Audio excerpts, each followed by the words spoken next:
And this is where we would normally have the music, but we don't want to get a copyright strike on a VOD. We want to keep... Howdy, y'all. Joe Hills here, recording as I always do in Nashville, Tennessee. As you can see, I'm rotated a little bit. We're doing rotational tips this evening because we were doing Hades 2 earlier today. Hades 2 might have been earlier today. Stave 2 was last night. There's an entire playlist of this Christmas Carol reading that started on Stave 1 on Sunday, Stave 2 on Monday, and now we are on Stave 3 for Tuesday. Should have been Three's Day, but it is December 23rd, so, I mean, we got halfway there. We are going to be starting the reading 10 minutes into this stream, which means if you are watching the VOD, oh my God, I spelled the name of the stream wrong, but that was an unintentional internal rhyme that I'm going to frantically fix at this immediate time. We are going to start the reading at the 10-minute mark. You can just skip to that and watch me do none of the frantic retitling of the stream, because the apostrophe goes after the S in Dickens, not before. Charles Dickens may have been a singular man, but he was a part of a family that contained multitudes. So, in theory, the stream title is now fixed, and we can move on to introducing our guests. That's right, guests. We have 3 guests tonight here on whatever the name of this show is. Joe Hills plays Hermitcraft. Let's play Hermitcraft Season 11 live, A Christmas Carol. What we do here is we come together and we have fun. Not everything needs high production values. Not everything needs amazing branding. You know, sometimes all you need to have fun reading a book with your friends is getting your friends together to read.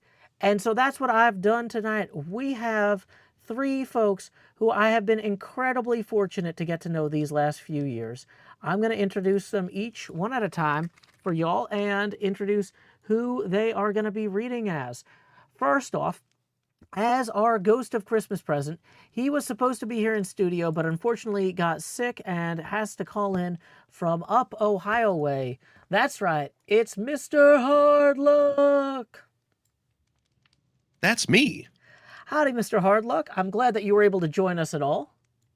I am very happy to be here, as always, Joe. Well, I appreciate you taking some time away from your rest to sit around and read with us.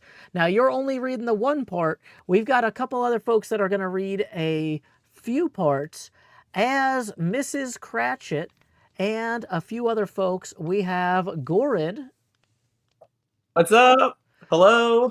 Welcome, Goren. I was so pleased by your show that you did. I unfortunately couldn't get up to the Northeast for it, but my wife and I watched it live via remote. Thank you for live streaming that.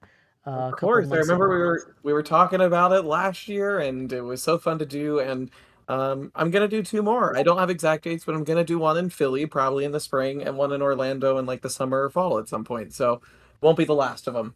If folks wanted to keep an eye out for where you're going to have those posted, is that, do you have somewhere you post that on social media, or is that just something you're going to pop into my chat and we'll relay in a few months? I post on social media, but all my stuff is private, so I'll pop into your chat and relay it. Okay, that sounds good. And, Yep. you know, I never knew how to introduce Kelly. And so I appreciated that during that show, you introduced, or the mention of Kelly, and then Kelly herself, as your confidant. So Goren's best friend and confidant, Kelly, is joining us as well.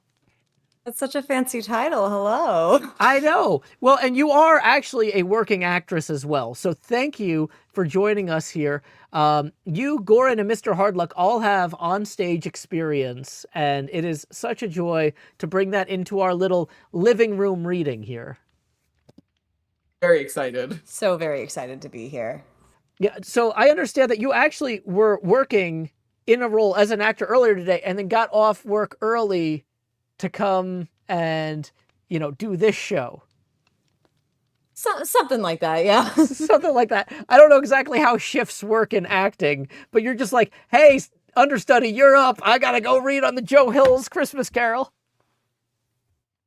What I do is I work in one of the theme parks in Florida, and so my role that I do does require some stage presence. I'll say that.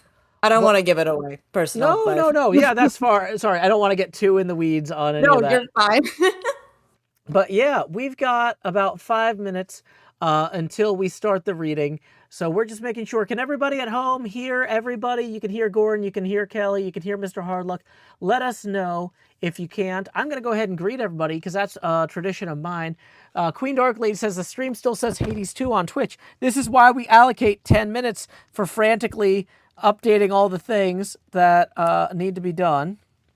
So yeah, well, let's change that back over to Minecraft, because obviously we are seriously playing Minecraft today, as I stand here in front of a lectern.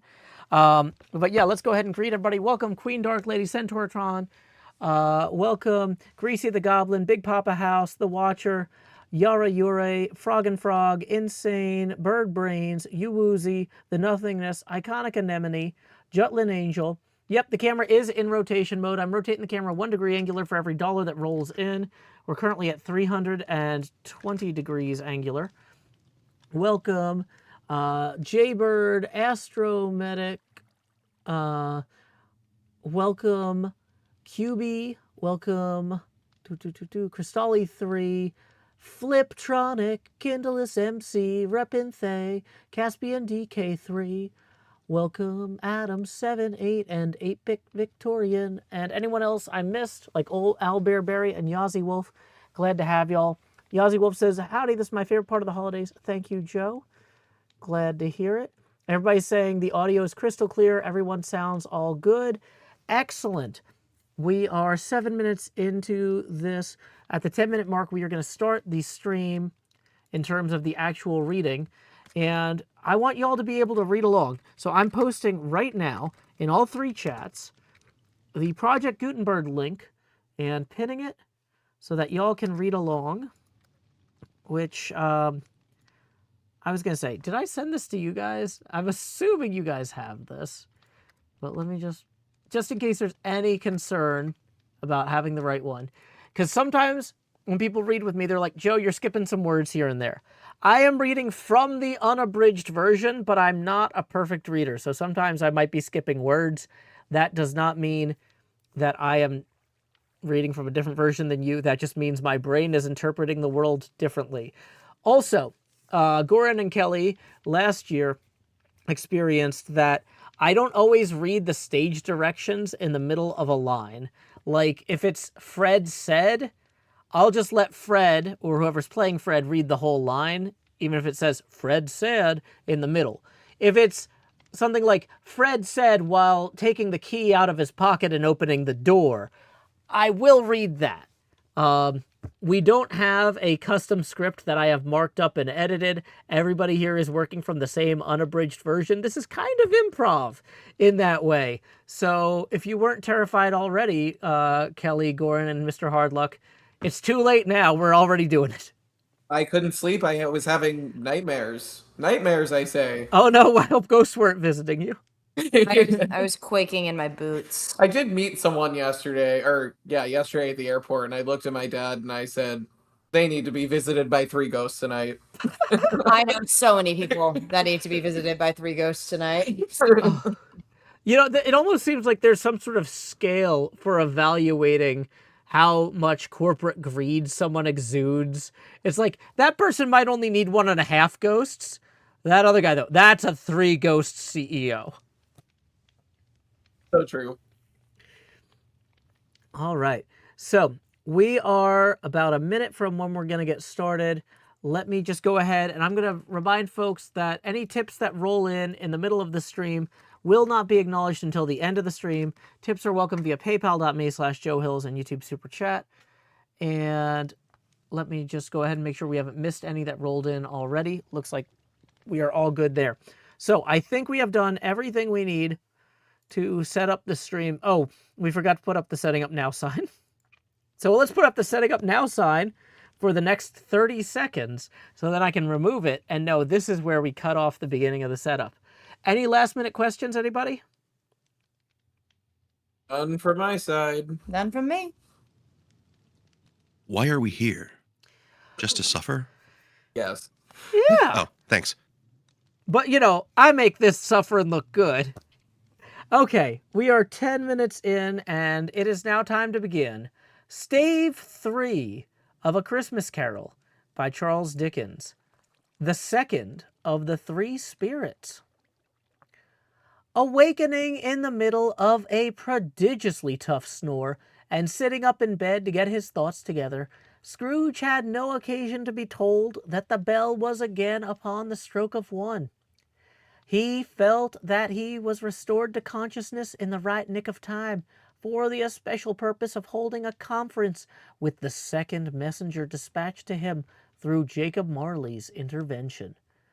But finding that he turned uncomfortably cold when he began to wonder which of his curtains this new spectre would draw back, he put them every one aside with his own hands, and lying down again, established a sharp lookout all around the bed, for he wished to challenge the spirit on the moment of its appearance, and did not wish to be taken by surprise and made nervous. Gentlemen of the free and easy sort, who plume themselves on being acquainted with a move or two, and being unusually equal to the time of day, express the wide range of capacity for adventure by observing that they are good for anything from pitch and toss to manslaughter, between which opposite extremes, no doubt, there lies a tolerably wide and comprehensive range of subjects. Without venturing for Scrooge quite as heartily as this, I don't mind calling on you to believe that he was ready for a good broad field of strange appearances, and that nothing between a baby and a rhinoceros would have astonished him very much. Now, being prepared for almost anything, he was not by any means prepared for nothing, and consequently, when the bell struck 1 and no shape appeared, he was taken with a violent fit of trembling. 5 minutes, 10 minutes, a quarter of an hour later, yet nothing came. All this time he lay upon his bed, the very core and center of a blaze of ruddy light, which streamed upon it when the clock proclaimed the hour, and which, being only light, was more alarming than a dozen ghosts, as he was powerless to make out what it meant, or would be at, and was somewhat apprehensive that he might be, at that very moment, an interesting case of spontaneous combustion, without having the consolation of knowing it. At last, however, he began to think, as you or I would have thought at first, for it is always the person not in the predicament who knows what ought to have been done in it, and would unquestionably have done so too.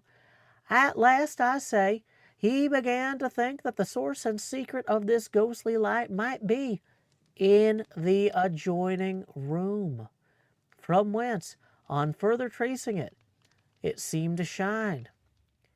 This idea taking full possession of his mind, he got up softly and shuffled in his slippers to the door. The moment Scrooge's hand was on the lock, a strange voice called him by his name and bade him enter. He obeyed. It was his own room. There was no doubt about that. But it had undergone a surprising transformation. The walls and ceiling were so hung with living green that it looked like a perfect grove, from every part of which bright, gleaming berries glistened. The crisp leaves of holly, mistletoe, and ivy reflected back the light, as if so many little mirrors had been scattered there, and such a mighty blaze went roaring up the chimney as that dull petrification of a hearth had never known in Scrooge's time, or Marley's, or for many and many a winter season gone. Heaped up on the floor to form a kind of throne were turkeys, geese, game, poultry, brawn, great joints of meat, sucking pigs, long wreaths of sausages, mince pies, plum puddings, barrels of oysters, red-hot chestnuts, cherry-cheeked apples, juicy oranges, luscious pears, immense 12 cakes, and seething bowls of punch that made the chamber dim with their delicious steam. In easy state upon this couch there sat a jolly giant, glorious to see, who bore a glowing torch, in shape not unlike Plenty's horn, and held it up, high up, to shed its light on Scrooge as he came peeping round the door. Come in! Come in and know me better, man. Yeah. Scrooge entered timidly and hung his head before this spirit. He was not the dogged Scrooge he had been, and though the spirit's eyes were clear and kind, he did not like to meet them. I am the ghost of Sam McGee. Wait a minute. No. I am the ghost of Christmas present. Look upon me. Yeah. Scrooge reverently did so. It was clothed in one simple green robe or mantle, bordered with white fur. The garment hung so loosely on the figure that its capacious breast was bare, as if disdaining to be warded or concealed by artifice. Its feet, observable beneath the ample folds of the garment, were also bare, and on its head it wore no other covering than a holly wreath, set here and there with shining icicles.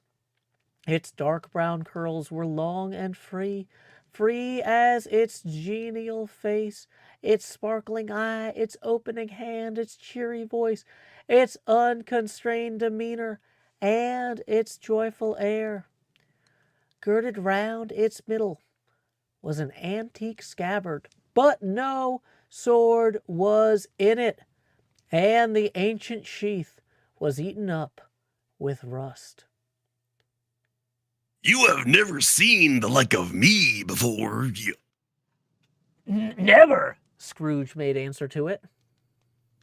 Have never walked forth with the younger members of my family, meaning, for I'm very young, my elder brother is born in these later years. I don't think I have. I'm afraid I have not. Have you had many brothers, Spirit? Oh, more than 1,800, yeah. A tremendous family to provide for, muttered Scrooge. The ghost of Christmas present rose. Spirit, said Scrooge submissively, conduct me where you will. I went forth last night on compulsion, and I learnt a lesson, which is working now. Tonight, if you have aught to teach me, let me profit by it. Touch my robe. Scrooge did as he was told and held it fast. Holly, mistletoe, red berries, ivy, turkeys, geese, game, poultry, brawn, meat, pigs, sausages, oysters, pies, puddings, fruit, and punch all vanished instantly. So did the room, the fire, the ruddy glow, the hour, night, and they stood in the city streets on Christmas morning. Wherefore the weather was severe. The people made a rough but brisk and not unpleasant kind of music in scraping the snow from the pavement in front of their dwellings and from the tops of their houses, whence it was mad delight to the boys to see it come plumping down into the road below and splitting into artificial little snowstorms. The house fronts looked black enough, and the windows blacker, contrasting with the smooth white sheet of snow upon the roofs, and with the dirtier snow upon the ground, which last deposit had been plowed up in deep furrows by the heavy wheels of carts and wagons, furrows that crossed and recrossed each other hundreds of times where the great streets branched off and made intricate channels hard to trace in the thick yellow mud and icy water. The sky was gloomy, and the shortest streets were choked up with a dingy mist, half thawed, half frozen, whose heavier particles descended in a shower of sooty atoms, as if all the chimneys in Great Britain had by one consent caught fire, and were blazing away to their dear hearts' content. There was nothing very cheerful in the climate or the town, and yet there an air of cheerfulness abroad that the clearest summer air and brightest summer sun might have endeavored to diffuse in vain. For the people who were shoveling away on the housetops were jovial and full of glee, calling out to one another from the parapets, and now and then exchanging a facetious snowball, better-natured missile, far than many a wordy jest, laughing heartily if it went right, and not less heartily if it went wrong. The poulterers' shops were still half open, and the fruiterers were radiant in their glory. There were great round, pot-bellied baskets of chestnuts, shaped like the waistcoats of jolly old gentlemen, lolling at the doors and tumbling out into the street in their apoplectic opulence. There were ruddy, brown-faced, broad-girthed Spanish onions, shining in the fatness of their growth like Spanish friars, and winking from their shelves in wanton slyness at the girls as they went by, and glanced demurely up at the hung-up mistletoe. There were pears and apples clustered high in blooming pyramids. There were bunches of grapes made in the shopkeeper's benevolence to dangle from conspicuous hooks, that people's mouths might water gratis as they passed. There were piles of filberts mossy and brown, recalling in their fragrance ancient walks among the woods and pleasant shufflings ankle-deep through withered leaves. There were Norfolk Dickens, squat and swarthy, setting off the yellow of the oranges and lemons, and in the great compactness of their juicy persons, urgently entreating and beseeching to be carried home in paper bags and eaten after dinner. The very gold and silver fish set forth among these choice fruits in a bowl, though members of a dull and stagnant-blooded race, appeared to know that there was something going on, and, to a fish, went gasping round and round their little world in slow and passionless excitement. The grocers. The grocers, nearly closed, with perhaps 2 shutters down or 1, but through those gaps, such glimpses. It was not alone that the scales descending on the counter made a merry sound, or that the twine and roller parted company so briskly, or that the canisters were rattled up and down like juggling tricks, or even that the blended scents of tea and coffee were so grateful to the nose, or even that the raisins were so plentiful and rare, the almonds so extremely white, the sticks of cinnamon so long and straight, the other spices so delicious, the candied fruits so caked and spotted with molten sugar, as to make the coldest lookers on feel faint and subsequently bilious. Nor was it that the figs were moist and pulpy, or that the French plums blushed in modest tartness from their highly decorated boxes, or that everything was good to eat and in its Christmas dress, but the customers were all so hurried and so eager in the hopeful promise of the day that they tumbled up against each other at the door, crashing their wicker baskets up against each other wildly, and left their purchases upon the counter and came running back to fetch them, and committed hundreds of the like mistakes in the best humor possible, while the grocer and his people were so frank and fresh that the polished hearts with which they fastened their aprons behind might have been their own, worn outside for general inspection, and for Christmas daws to peck at, if they chose. But soon the steeples called good people all to church and chapel, and away they came, flocking through the streets in their best clothes, and with their gayest faces, and at the same time there emerged from scores of by-streets, lanes, and nameless turnings innumerable people carrying their dinners to the bakers' shops. The sight of these poor revelers appeared to interest the spirit very much, for he stood with Scrooge beside him in a baker's doorway, and taking off the covers as the bearers passed, sprinkled incense on their dinners from his torch. And it was a very uncommon kind of torch, for once or twice when there were angry words between some dinner carriers who had jostled each other, he shed a few drops of water on them from it, and their good humor was restored directly. For they said it was a shame to quarrel upon Christmas Day. And so it was. God love it, so it was. In time, the bells ceased, and the bakers were shut up.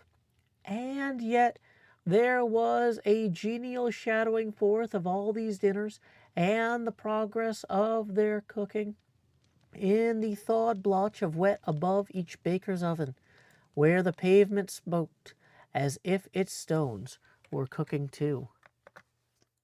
Is there a peculiar flavor in what you sprinkle from your torch? There is my own.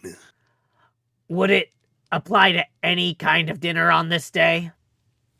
To any kindly given, to a poor one most. Why to a poor one most? Because it needs it most, yeah.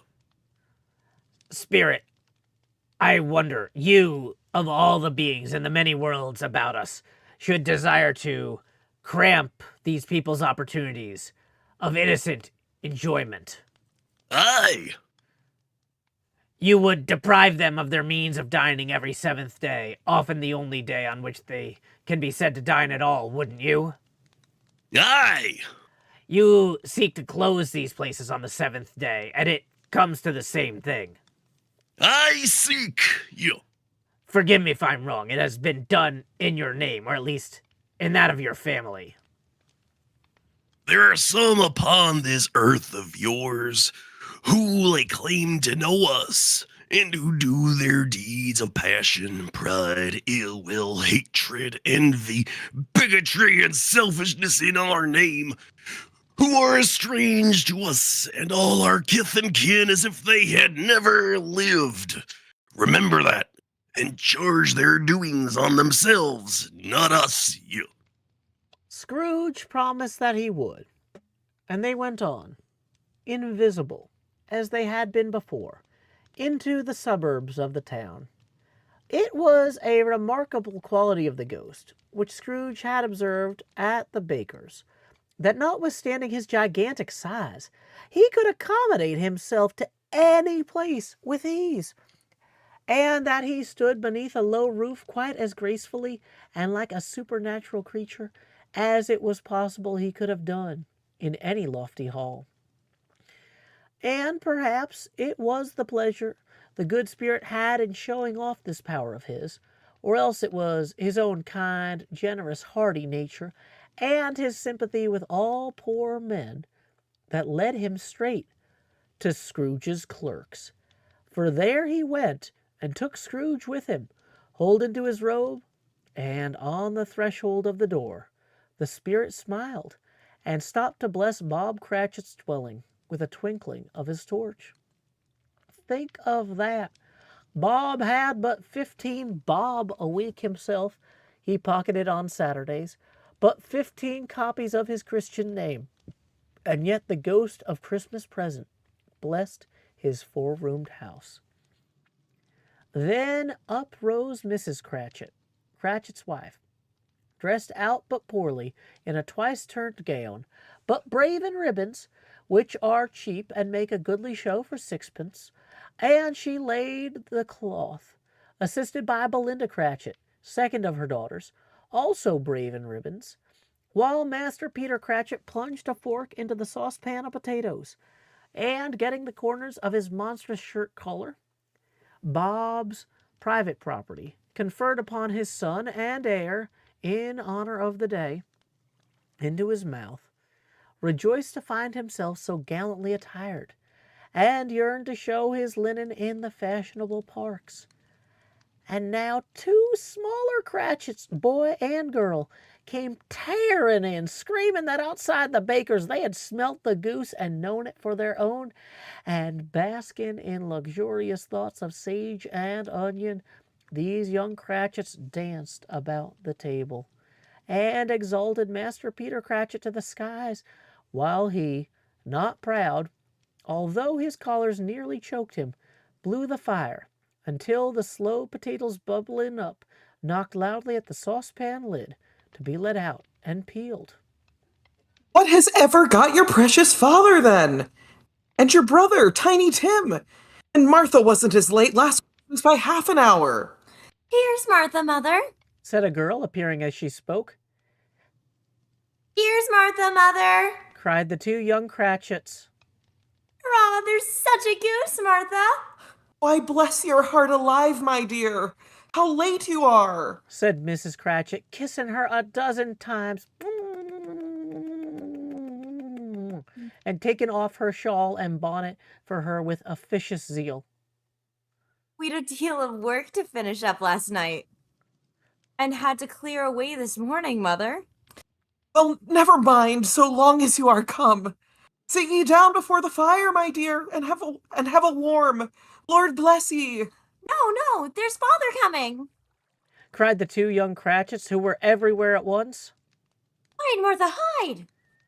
So Martha hid herself, and in came little Bob, the father, with at least 3 feet of comforter exclusive of the fringe hanging down before him, and his threadbare clothes darned up and brushed to look seasonable, and Tiny Tim upon his shoulder. Alas for Tiny Tim! He bore a little crutch, and had his limbs supported by an iron frame. Why, where's our Martha? Cried Bob Cratchit, looking around. Not coming. Not coming? Said Bob with a sudden declension in his high spirits, for he had been Tim's blood horse all the way from church, and had come home rampant. Not coming upon Christmas Day? Martha didn't like to see him disappointed, if it were only in joke, so she came out prematurely from behind the closet door and ran into his arms, while the two young Cratchits hustled Tiny Tim and bore him off into the wash-house, that he might hear the pudding singing in the copper. And how did little Tim behave? Asked Mrs. Cratchit, when she had rallied Bob on his credulity, and Bob had hugged his daughter to his heart's content. As good as gold, and better. Somehow he gets thoughtful sitting by himself so much, and thinks the strangest things you have ever heard. He told me, coming home, that he hoped the people saw him in the church because he was a cripple, and it might be pleasant to them to remember upon Christmas Day who made lame beggars walk and blind men see. Bob's voice was tremulous when he told them this, and trembled more when he said that Tiny Tim was growing strong and hearty. His active little crutch was heard upon the floor, and back came Tiny Tim before another word was spoken, escorted by his brother and sister to his stool before the fire, and while Bob, turning up his cuffs, as if, poor fella, they were capable of being made more shabby, compounded some hot mixture in a jug with gin and lemons, stirred it round, and put it on the hob to simmer. Master Peter and the two ubiquitous young Cratchits went to fetch the goose, with which they soon returned in high procession. Such a bustle ensued, you might have thought a goose the rarest of all birds, a feathered phenomenon, to which a black swan was a matter of course, and in truth, it was something very like it in this house. Mrs. Cratchit made the gravy, ready beforehand in a little saucepan, hissing hot. Master Peter mashed the potatoes with incredible vigor. Miss Belinda sweetened up the applesauce. Martha dusted the hot plates. Bob took Tiny Tim beside him in a tiny corner at the table. The two young Cratchits set chairs for everybody, not forgetting themselves, and mounting guard upon their posts, crammed spoons into their mouths, lest they should shriek for goose before their turn came to be helped. At last the dishes were set on, and grace was said. It was succeeded by a breathless pause, as Mrs. Cratchit, looking slowly all along the carving knife, prepared to plunge it in the beast. But when she did, and when the long-expected gush of stuffing issued forth, one murmur of delight rose all around the board, and even Tiny Tim, excited by the two young Cratchits, beat on the table with the handle of his knife, and feebly cried hurrah. There never was such a goose. Bob said he didn't believe there was ever such a goose cooked. Its tenderness and flavor, size and cheapness were the themes of universal admiration. Eked out by applesauce and mashed potatoes, it was a sufficient dinner for the whole family. Indeed, as Mrs. Cratchit said with great delight, surveying one small atom of a bone upon the dish, they hadn't ate it all at last. Yet every one had had enough, and the youngest Cratchits in particular were steeped in sage and onion up to the eyebrows. But now, the plates being changed by Miss Belinda, Mrs. Cratchit left the room alone, too nervous to bear witnesses, to take the pudding up and bring it in. Suppose it should not be done enough.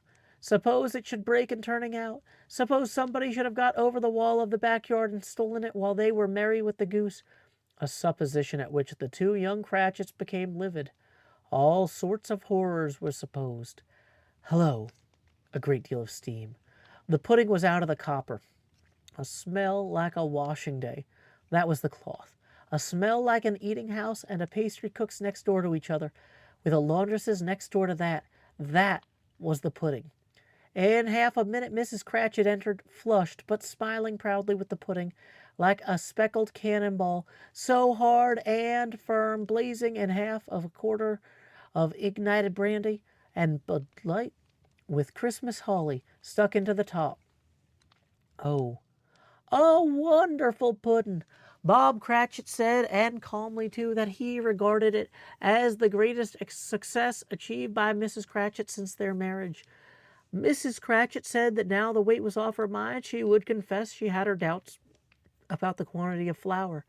Everybody had something to say about it, but nobody said or thought it was at all a small pudding for a large family. It would have been flat heresy to do so. Any Cratchit would have blushed to hint at such a thing. At last, the dinner was all done, the cloth was cleared, the hearth swept, and the fire made up. The compound in the jug being tasted and considered perfect. Apples and oranges were put upon the table, and a shovelful of chestnuts on the fire. Then all the Cratchit family drew round the hearth, in what Bob Cratchit called a circle, meaning half a one. And at Bob Cratchit's elbow stood the family's display of glass, 2 tumblers, and a custard cup without a handle. These held the hot stuff from the jug, however, as well as golden goblets would have done. And Bob served it out with beaming looks, while the chestnuts on the fire sputtered and cracked noisily.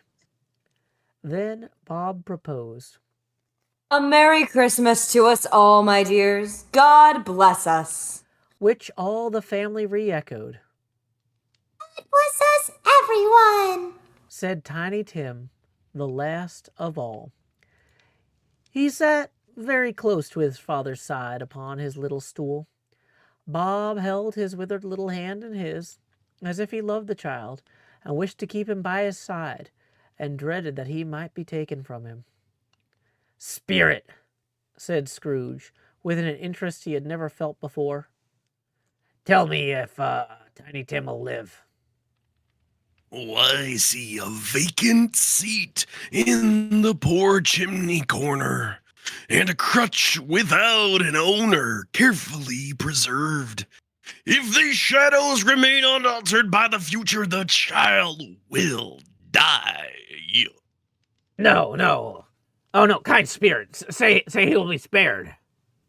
If these shadows remain unaltered by the future, none other of my race will find him here. What then? If he be like to die, he had better do it and decrease the surplus population. Scrooge hung his head to hear his own words quoted by the spirit, and was overcome with penitence and grief. Man, if man you be in heart not adamant, forbear that wicked cant until you have discovered what the surplus is and where it is.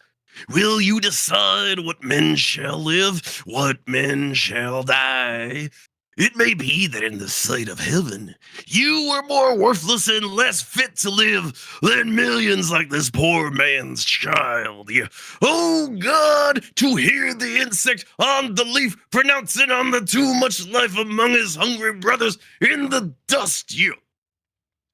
Scrooge bent before the ghost's rebuke, and trembling cast his eyes upon the ground. But he raised them speedily on hearing his own name. Mr. Scrooge! I'll give you Mr. Scrooge, the founder of the feast. The founder of the feast, indeed! I wish I had him here. I'd give him a piece of my mind to feast upon, and I'd hope he'd have a good appetite for it. My dear, the children, Christmas Day. It should be Christmas Day, I am sure, on which one drinks the health of such an odious, stingy, hard, and unfeeling man as Mr. Scrooge. You know he is, Robert. Nobody knows it better than you do, poor fellow. My dear, Christmas Day. I'll drink his health for your sake and the day's, not for his. Long life to him, a Merry Christmas and a Happy New Year. He'll be very merry and very happy, I have no doubt. The children drank the toast after her. It was the first of their proceedings which had no heartiness. Tiny Tim drank it last of all, but he couldn't care tuppence for it. Scrooge was the ogre of the family.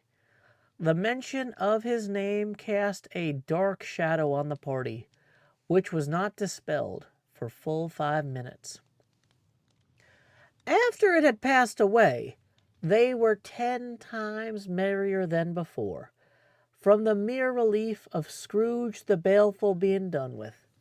Bob Cratchit told them how he had a situation in his eye for Master Peter, which would bring in, if obtained, full 5 and 6 weekly. The two young Cratchits laughed tremendously at the idea of Peter being a man of business, and Peter himself looked thoughtfully at the fire from between his collars, as if he were deliberating what particular investments he should favor when he came into receipt of that bewildering income. Martha, who was a poor apprentice at a milliner's, then told them what kind of work she had to do, and how many hours she worked at a stretch, and how she meant to lie abed tomorrow morning for a good long rest, tomorrow being a holiday she passed at home. Also, how she had seen a countess and a lord some days before, and how the lord was much about as tall as Peter, at which Peter pulled up his collar so high that you couldn't have seen his head if you had been there. All this time the chestnuts and the jug went round and round, and by they had a song about a lost child traveling in the snow from Tiny Tim, who had a plaintive little voice, and sang it well indeed. There was nothing of high mark in this. They were not a handsome family. They were not well dressed. Their shoes were far from being waterproof. Their clothes were scanty, and Peter might have known, and likely did, the inside of a pawnbroker's. But they were happy, grateful, pleased with one another, and contented with the time. And when they faded, and looked happier yet, in the bright sprinklings of the Spirit's torch at parting, Scrooge had his eye upon them, and especially upon Tiny Tim, until the last. By this time, it was getting dark, and snowing pretty heavily, and as Scrooge and the Spirit went along the streets, the brightness of the roaring fires in kitchens, parlors, and all sorts of rooms was wonderful. Here, the flickering of the blaze showed preparations for a cozy dinner, with hot plates baking through and through before the fire, and deep red curtains, ready to be drawn to shut out cold and darkness. There, all the children of the house were running out into the snow to meet their married sisters, brothers, cousins, uncles, aunts, and the first to greet them. Here again were shadows on the window blind of guests assembling, and there a group of handsome girls, all hooded and fur-booted, and all chattering at once, tripped lightly off to some near neighbor's house, where woe upon the single man who saw them enter, Artful witches, well they knew it, in a glow. But if you had judged from the numbers of people on their way to friendly gatherings, you might have thought that no one was at home to give them welcome when they got there. Instead of every house expecting company and piling up its fires half chimney high, blessings on it, how the ghost exulted. It bared its breadth of rest, and opened its capacious palm, and floated on, outpouring with a generous hand its bright and harmless mirth on everything within its reach. The very lamplighter, who ran on before, dotting the dusky street with specks of light, and who was dressed to spend the evening somewhere, laughed out loudly as the spirit passed, though little kenned the lamplighter that he had any company but Christmas. And now, without a word of warning from the ghost, they stood upon a bleak and desert moor, where monstrous masses of rude stone were cast about as though it were the burial place of giants, and water spread itself wheresoever it listed, or would have done so, but for the frost that held it prisoner. And nothing grew but moss and furze and coarse rank grass. Down in the west, the setting sun had left a streak of fiery red, which glared upon the desolation for an instant, like a sullen eye, and, frowning lower yet, was lost in the thick gloom of darkest night. What place is this? A place where miners live, who labor in the bowels of the earth. But they know me. See! A light shone from the window of a hut, and swiftly they advanced toward it. Passing through a wall of mud and stone, they found a cheerful company assembled around a glowing fire. An old man and woman, with their children and their children's children, and another generation beyond that, all decked out gaily in their holiday attire. The old man, in a voice that seldom rose above the howling of the wind upon the barren waste, was singing them a Christmas song. It had been a very old song when he was a boy, and from time to time they all joined the chorus. So surely as they raised their voices, the old man got quite blithe and loud, and so surely as they stopped, his vigor sank again. The spirit did not tarry here, but bade Scrooge hold his robe, and passing on above the moor, sped whither? Not to see. To see? To Scrooge's horror, looking back, he saw the last of the land, a frightful range of rocks behind them, and his ears were deafened by the thundering of water as it rolled and roared and raged among the dreadful caverns it had worn, and fiercely tried to undermine the earth. Built upon a dismal reef of sunken rocks, some league or so from shore, on which the waters chafed and dashed the wild year through, there stood a solitary lighthouse.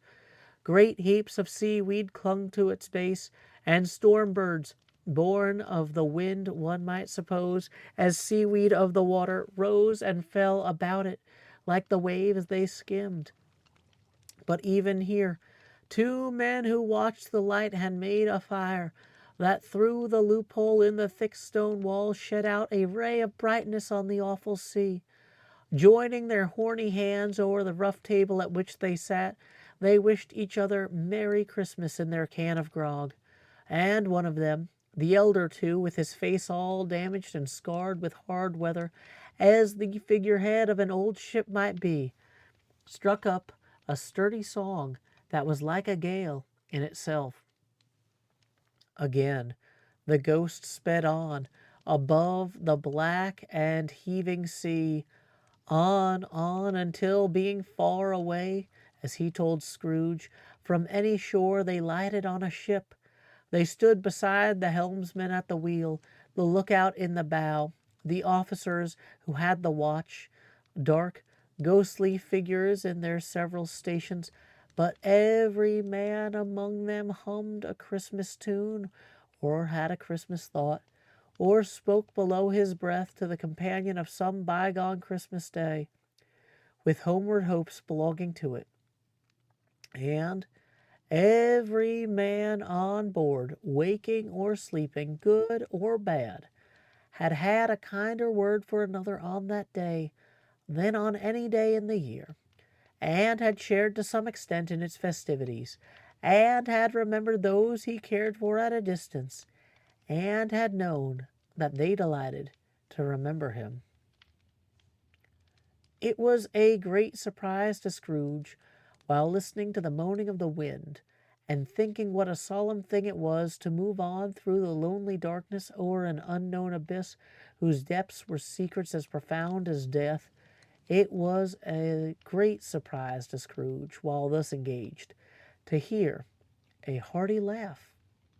It was a much greater surprise to Scrooge to recognize it as his own nephew's, and find himself in a bright, dry, gleaming room, with the Spirit standing smiling by his side, and looking at the same nephew with approving affability.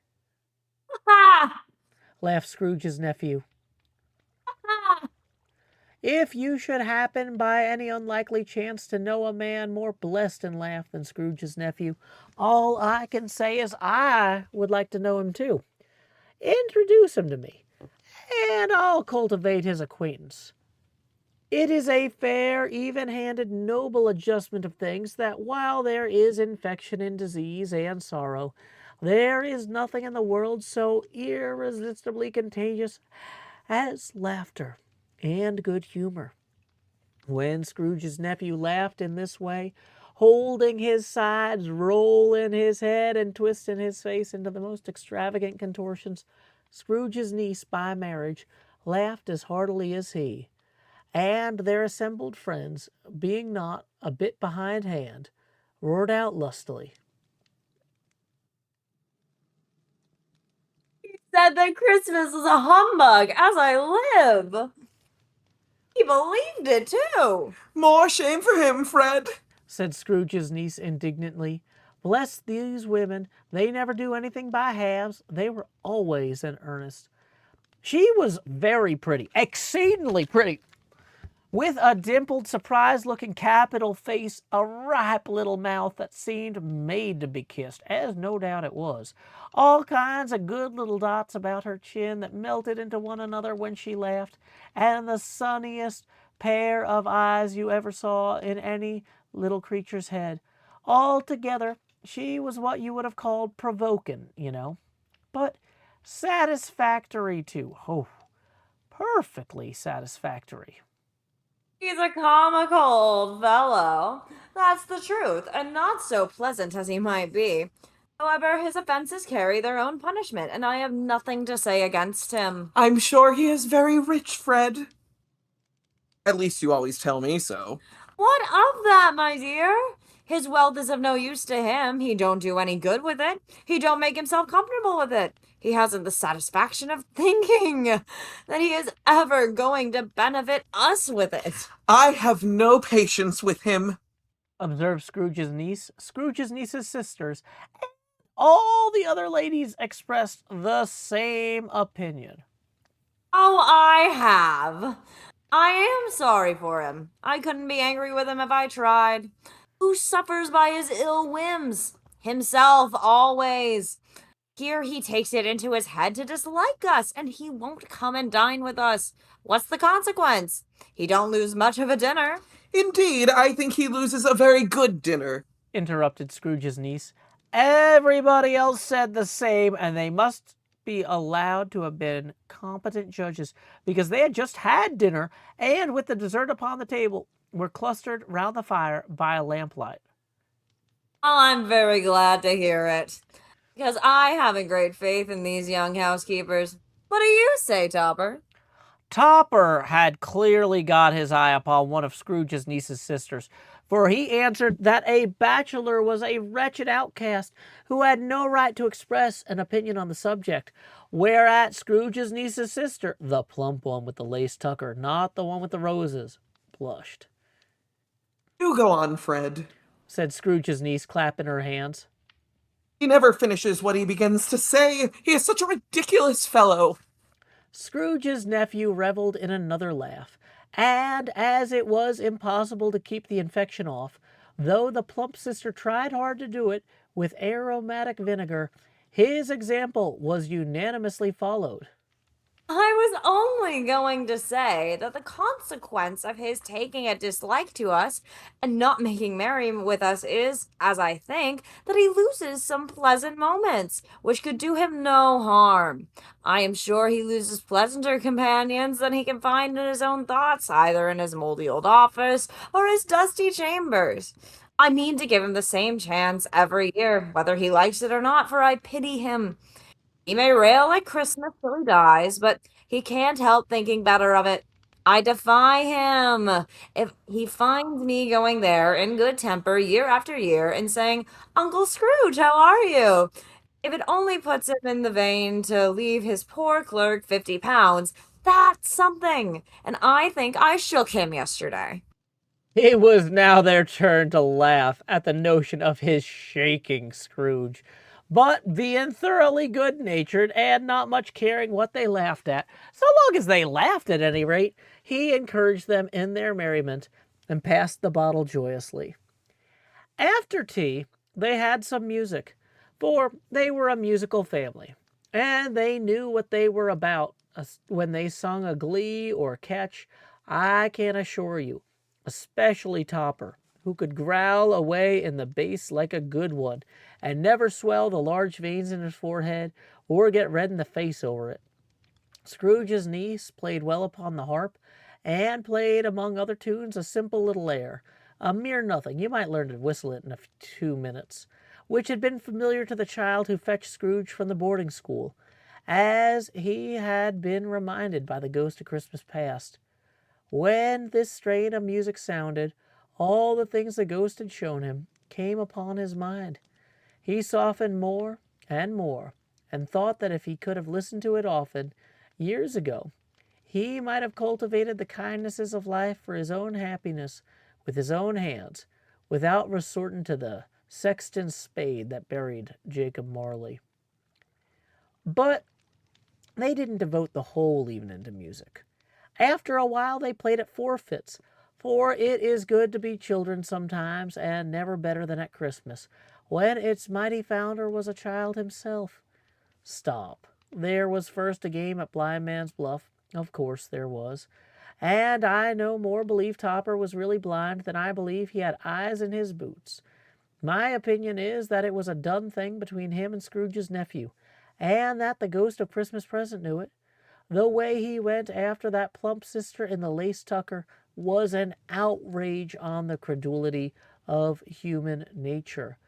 Knocking down the fire irons, tumbling over the chairs, bumping against the piano, smothering himself among the curtains. Wherever she went, there went he. He always knew where the plump sister was. He wouldn't catch anybody else. If you had fallen up against him, as some of them did, on purpose, he would have made a feint of endeavoring to seize you, which would have been an affront to your understanding, and would instantly have sidled off in the direction of the plump sister. She often cried out that it wasn't fair, and it really was not. But when at last he caught her, when, in spite of all her silken rustlings and her rapid flutterings past him, he got her into a corner whence there was no escape, then his conduct was the most execrable.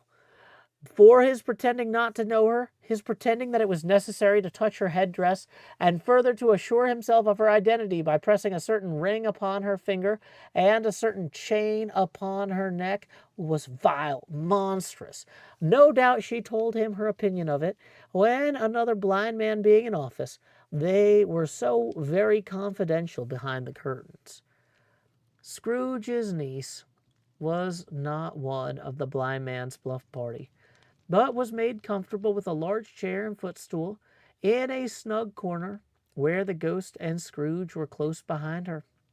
But she joined in the forfeits, and loved her love to admiration with all the letters of the alphabet.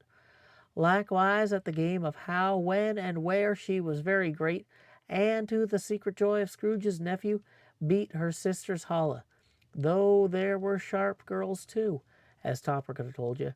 There might have been 20 people there, young and old, but they all played, and so did Scrooge, for wholly forgetting in the interest he had what was going on, that his voice made no sound in their ears. He sometimes came out with his guess quite loud, and very often guessed quite right too, for the sharpest needle, best Whitechapel, warranted not to cut the eye, was not sharper than Scrooge, blunt as he took it in his head to be. The ghost was greatly pleased to find him in this mood, and looked upon him with such favor that he begged like a boy to be allowed to stay until the guest departed. But this, the spirit said, could not be done. Here's a new game. 1/2 hour, spirit. Only one. It was a game called Yes and No, where Scrooge's nephews had to think of something, and the rest must find out what. He only answering their questions yes or no, as the case was. The brisk fire of questioning to which he was exposed elicited from him that he was thinking of an animal, a live animal, rather a disagreeable animal, a savage animal, an animal that growled and grunted sometimes, and talked sometimes, and lived in London, and walked about the streets, and wasn't made a show of, and wasn't led by anybody, and didn't live in a menagerie, and never was killed in a market, and was not a horse, or an ass, or a cow, or a bull, or a tiger, or a dog, or a pig, or a cat, or a bear. At every fresh question that was put to him, this nephew burst into a fresh roar of laughter, and was so inexpressibly tickled that he was obliged to get up off the sofa and stamp. At last, the plump sister, falling into a similar state, cried out, I found it! I know what it is, Fred! I know what it is! What is it? It's your Uncle Scrooge! which it certainly was. Admiration was the universal sentiment, although some objected that the reply to "Is it a bear?" ought to have been yes, insomuch as an answer in the negative was sufficient to have diverted their thoughts away from Mr. Scrooge, supposing they ever had any tendency that way. He has given us plenty merriment, I am sure, and it would be ungrateful not to drink his health. Here is a glass of mulled wine ready to our hand at the moment, and I say, Uncle Scrooge. Well, Uncle Scrooge. A Merry Christmas and a Happy New Year to the old man, whatever he is. He wouldn't take it from me, but may he have it nevertheless. Uncle Scrooge. Uncle Scrooge had imperceptibly become so gay and light of heart that he would have pledged the unconscious company in return, and thanked them in inaudible speech, if the ghost had given him time. But the whole scene passed off in the breath of the last word spoken by his nephew, and he and the spirit were again upon their travels. Much they saw, and far they went, and many homes they visited, but always with a happy end. The spirit stood beside sick beds, and they were cheerful. On foreign lands, and they were close at home. By struggling men, and they were patient in their greater hope. By poverty, and it was rich. In almshouse, hospital, and jail. In misery's every refuge, where vain man in his brief little authority had not made fast the door and barred the spirits out, he left his blessing, and taught Scrooge his precepts. It was a long night, if it were only a night.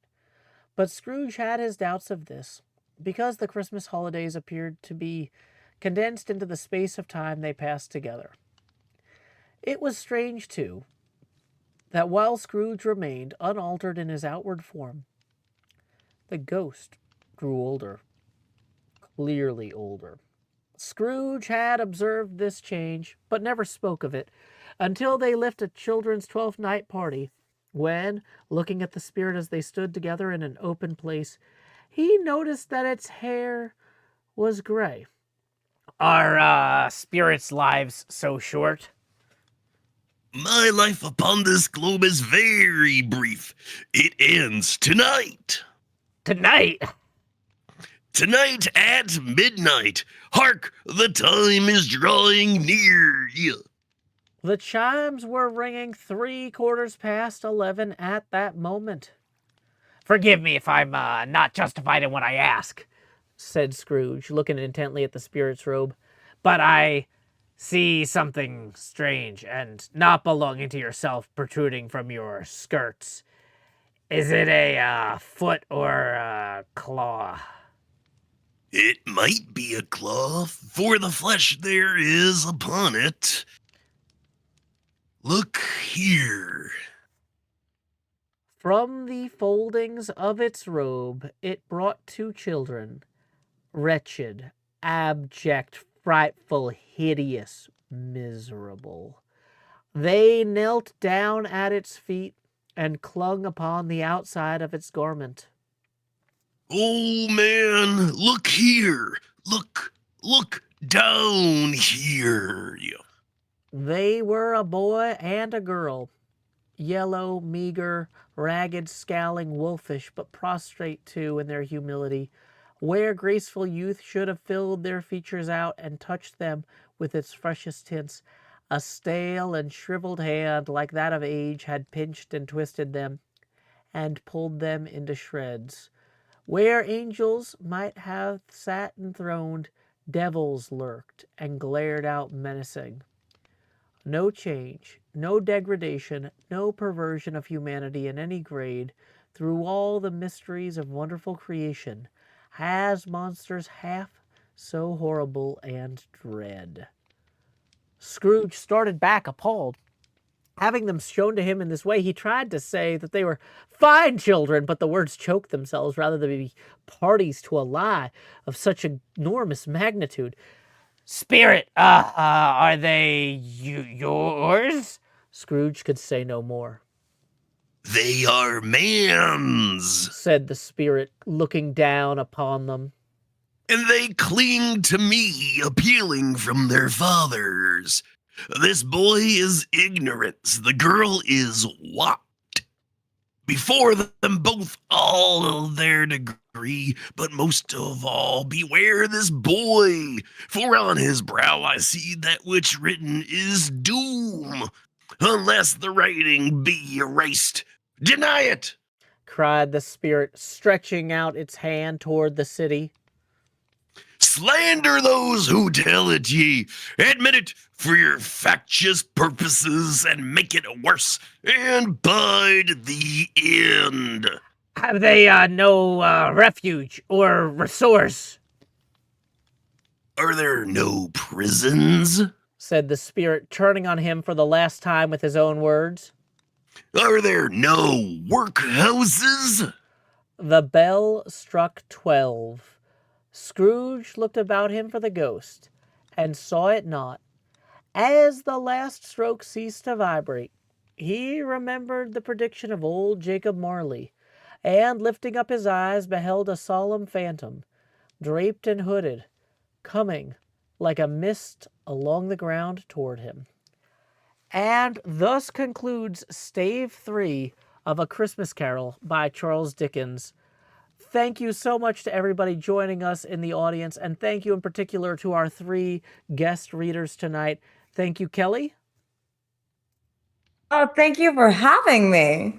So pleased. What an amazing... It's just so great, like, hearing Fred and Mrs. Cratchit, or not Fred and Mrs. Cratchit, Fred and Fred's wife, or Bob and Mrs. Cratchit, you guys going at each other. Goren, amazing job as well, obviously. Thank you. It was fun. Natural to us, I must say. Yeah, I'm sure. Yeah, you guys are just always going at it. So yeah, this is fantastic seeing you divert this into a holiday spirit. Speaking of holiday spirits, thank you, of course, to our incredible ghost of Christmas present, MrHardluck. Yeah, I mean, yeah, it is, as it is every time, a genuine pleasure to do this with you. Well, thank you guys all so much for joining me. If you guys have any, I know, Goren, you said you don't have any social media stuff to promote. Kelly, do you have anything, website, anything that you'd like to share with the audience? I mean, it's not my thing. It's my family's little pinball stream that we do every Sunday evening. Okay. Called the Pinball Mafia. It's on Twitch every Sunday evening from 8 to 10 Central Standard Time. Is that just Pinball Mafia, or is there a V in it? Let me find that out really quick. Yeah, I was gonna say, like, I have it followed, so It's like the I just Pinball. It's I the just- Pinball. It is the Pinball Mafia. Yes. yeah, I'm like, I don't normally type this URL. I just go there from Yeah. the list. Okay, cool. I got it. Let me post that. The Pinball Mafia, and Kelly is sometimes a guest on that show. I don't know, or a co-host. I guess you're not really a guest with your family. It would be a co-host, but at this point, I've moved out of state for so long. Yeah.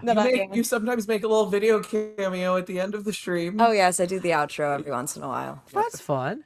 Yeah, so check out the Pinball Mafia for Kelly's family's pinball Twitch stream. And then MrHardluck, do you have any links you'd like to share? I don't have them like ready to copy and paste right away. But you can find me on Next year Twitch. I'll tell you to do that. Yeah. That's on me. Everybody, that's on me. But it's been a while since I streamed, but I do plan on getting back to it soon, in big air quotes, trademark. Mm-hmm. You can find me at twitch.tv/MrHardluck. In the meantime, you can find me on Facebook and YouTube as my actual in real life pro wrestling alter ego, the classiest man in the multiverse, Scott E. Stevens.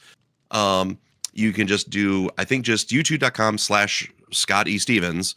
And I think you do the same thing on Facebook. I'm Maybe Scott.E.Stevens. I'm looking for that on YouTube right now. Okay. Is it Stevens with a PH or a V? PH, very important. Yes. Okay, I was gonna say that is probably why I'm not Scott E. Stevens, classiest man in the multiverse. Yes, this is the right one. Okay, well, this channel link is not especially appealing, but it should function. It's got a lot of hash letters and numbers in there, but yeah. youtube.com/channel/UCGD1 and then a bunch of other things. But this does look correct. Yeah, I see you wrestling there, so yay, that's the right one. So thank you so much, MrHardluck, for joining us as well. So, does anybody else have anything that they would like to share or anything before we wrap up? Nothing from my side. Nothing from the two of us. It's not something that I'll be able to like broadcast or stream or share, but if anybody is in the Northern Ohio area around the end of January, beginning of February, I'm currently in rehearsals at Chagrin Valley Little Theater in downtown Chagrin Falls, Ohio, doing a production of Shakespeare in Hollywood by Ken Ludwig. I usually do musicals, and this is my first time doing a non-musical, and I'm playing like a Shakespearean character, specifically Oberon, a la A Midsummer Night's Dream. So there's definitely some challenges being presented to me that I'm not used to, and unfortunately I don't get to body slam anybody on stage. But Now, and yeah, you if said you're in the area, you can check it out. Chagrin Valley Little Theater. Yes. So that's cvlt.org/show-item/Shakespeare-in-Hollywood. Look at that, Mr. Hardluck. I can Google Fantastic. stuff. I appreciate your diligence. Yeah, so if anybody's in the area, hope y'all can get out there and support the arts. A lot of what we do here is just trying to encourage folks to just grab a book or a script and just start reading, start having fun with your friends. You never know where it's going to take you. And yeah, this has been a real delight. We're going to go ahead and wrap up the call, and then I'll go ahead and say goodbye to the audience separately and do all the end of the stream stuff. So y'all, once again, thank you so much for taking time out of your evening on this holiday week. I know everybody's got holiday plans, and it was so fantastic to have you join me and my audience for this. Of course, it's always fun every year. I hope to be able to do it again next year. This is like something I look forward to always. It's an honor. Absolutely. I couldn't say it better myself. And, you know, honestly, every year I say, next year I'll be more organized. I'm actually slightly more organized than last year, if you can believe it.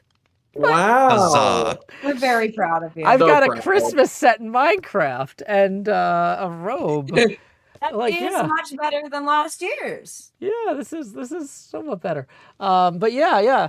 But yeah, it'd be fantastic to have you all again. Hopefully we'll pace out the guests a little bit better next year. From a scheduling standpoint, it's been no guests for the first 2 nights, 3 guests tonight, and then no guests tomorrow.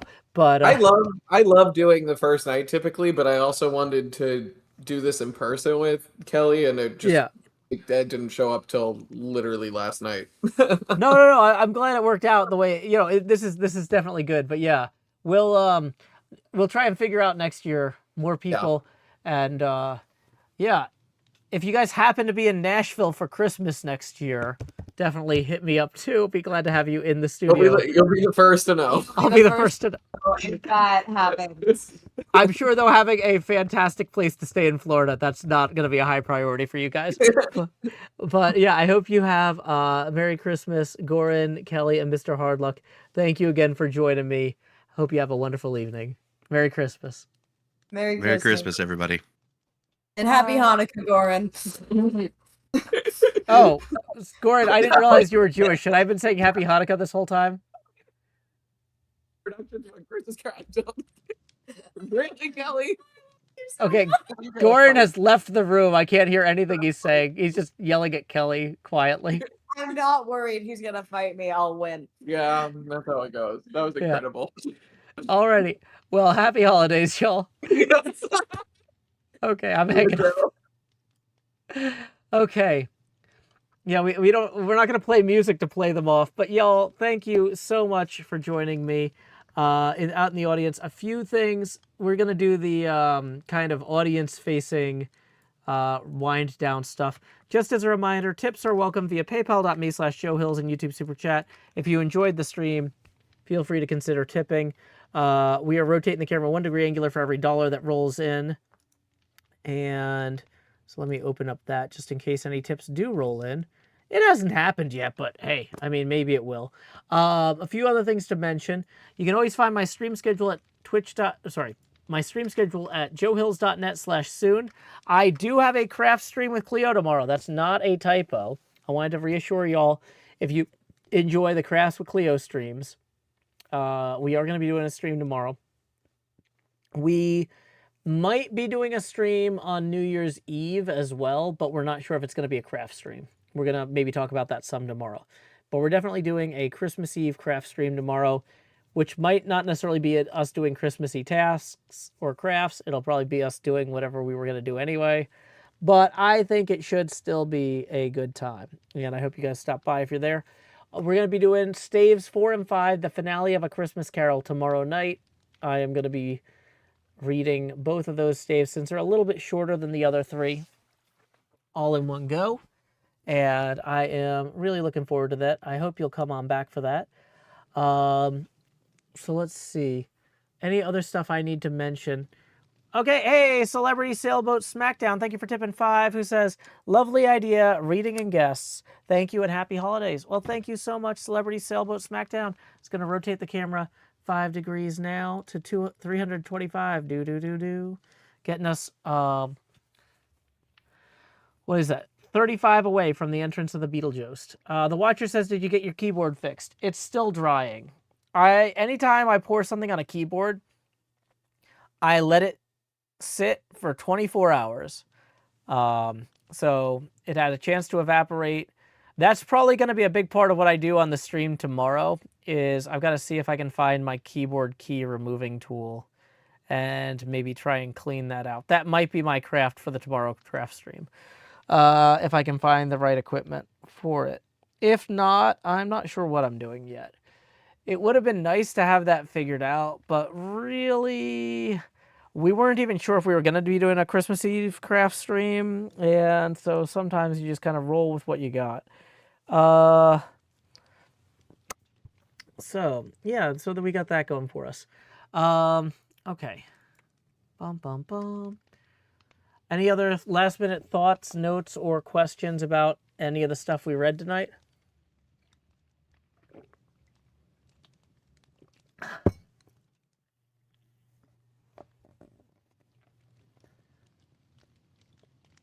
Bum, bum, bum. Padawan says, my coworker lives in that part of Ohio. Maybe they can check it out. Oh, that'd be cool.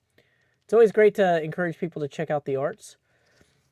Open Bag 2 says, keyboard key removal tool. Weird name for fingers. Well, there's like a special like tweezer thing that came with the keyboard. Because the keyboard was designed to be user serviceable. I mean, I can use my fingers, I guess. Lone Courier tips 10 and says, Merry Christmas. Thank you very much, Lone Courier. That is going to get us rotated another 10 degrees angular. I'm just waving my head around in Minecraft because I haven't alt tabbed out. Bringing us to 335. Appreciate it, Lone Courier. Trying to think of any other, what do you call it, stuff we've got. Admin stuff. Oh, Toxic Glitter's new modded server, the raspberry flavored mod pack, is now live for my Patreon patrons, which, let me see if I can find, if people are curious about giving that mod pack a try. It's a create-based mod pack that removes the end and villagers and encourages folks to explore the game in other ways. I feel like I should have a link to that somewhere, and I am not seeing it yet. Yes. Here it is. CurseForge Minecraft mod pack. Here it is. Boop, boop, boop, boop. It's called a keycap puller. Yeah, that's the thing I'm talking about.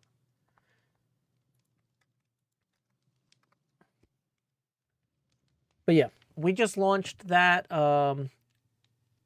raspberry flavored mod pack server this afternoon, and we've got 2 vanilla-ish Minecraft servers. One that's more cozy we call the Vanillish server, and one that's more intense we call the 11 Storm server that are live. So I'm going to post the Patreon link.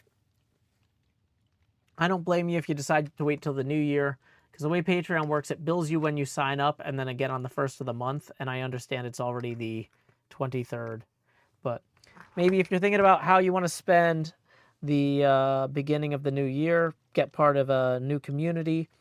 We also have chat rooms in our Discord where we talk about current events, technology, a bunch of interests that overlap what I talk about in the streams. So feel free to consider joining if you're trying to escape the broader public-facing internet in favor of a place where people are probably actual people. Lone Courier says, and because I will not be here tomorrow, Merry Christmas to all, and to all a good night. Oh, thank you. Let's get that next 20 on here. Rotating the camera now to 355 degrees angular. Putting us 5 away from the entrance of the Beetlejuice. Jamal! Okay, Jamal, how did you just get here, or did you catch any of the reading? We finished the reading about 5 minutes ago. But, like, I know the 3 people who were call-in guests today are all actual, like, people with theater backgrounds. But, like, seriously, if you just, next year, if you just want to pick, like, one part in A Christmas Carol, okay, so you missed the reading. No, that's fine. I was going to say, it's super chill. We just read, you know, and there's not a lot of lines. I'm doing Scrooge and the narrator, which is 90% of the text, right? So if one year you were like, oh, I want to be the guy who asks Scrooge for a donation to charity, right? That's like 5 lines. I know you say you don't read on stream, but there's a big difference. Also, if you sit there and read chat out loud all the time, you might be getting better at reading out loud than you realize. Like, it is a transferable skill. So just something to think about for next year. I would love to have you on the show as a voice guest for our little Christmas Carol. But yeah, we just finished the 3rd stave of A Christmas Carol. Tomorrow night, not New Year's Eve, Christmas Eve, we're doing Staves 4 and 5. It's going to be a lot of fun. We're going to be starting at 8:30 p.m. U.S. Central Time, which is about 90 minutes before right now. Bum bum bum bada bum bada bum bum bum bum bada bum bada bum. But yeah, I'll reach out earlier next year because yeah, so my problem was this year I thought I was gonna have a couple people in studio that were gonna be doing a bunch of stuff, and then it fell through, and so then it was too late for me to book a lot of people to join me remote. But yeah, so that's on me. You aren't the only person who didn't get an invite this year. It was just like, I was like, yeah. It's been a little bit chaotic here this year. Next year, maybe slightly more organized. Araxi says, howdy, Joe and chat. Excited for the reading and the guests. Hey, so glad. Yeah, it was a fun time. So we are winding down now. We're going to wrap up on the hour in about 4 minutes. Let's have 3 and D here. Whoops. Just to get rid of that chat clear. But yeah, I appreciate you stopping by. And let's see what is going on out there. Boom, boom, boom. Okay, open link in new tab. Yeah, keep that muted.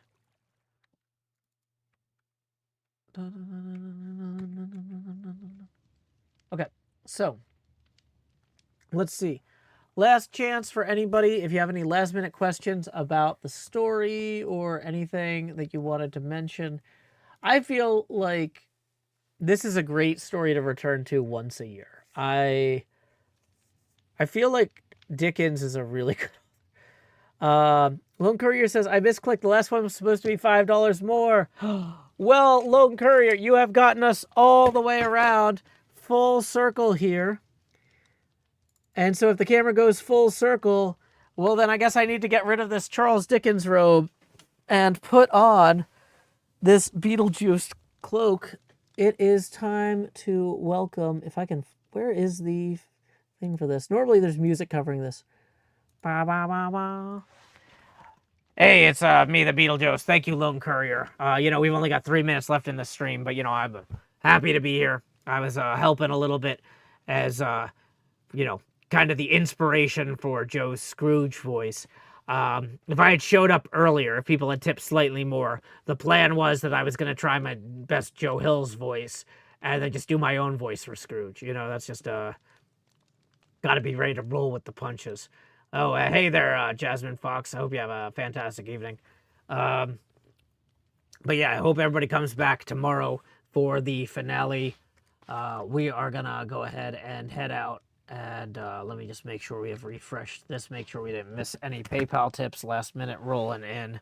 Because if people tip, they deserve to be thanked. That's just good sense, good sense for everybody. Boom, boom, boom, boom. Oh, fantastic. So, hold on. Is that... I don't even know how computers work anymore. Technology just keeps on moving, There's nothing to be done.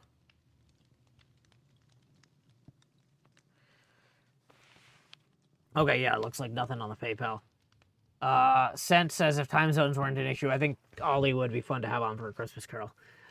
One thing I've been thinking about is maybe the way to do the Christmas Carol would be to have a morning, an 8:30 a.m. show, and an 8:30 p.m. show. So that way I could have British guests on in the morning and American guests on in the evening. It would, in theory, be more work. But, in practice, I'm already streaming for those time spots anyway. And it would let more people watch the show live. So, I don't know. I'm, once again, kind of ambivalent about it. I don't know how I feel. But yeah, it might be something to try.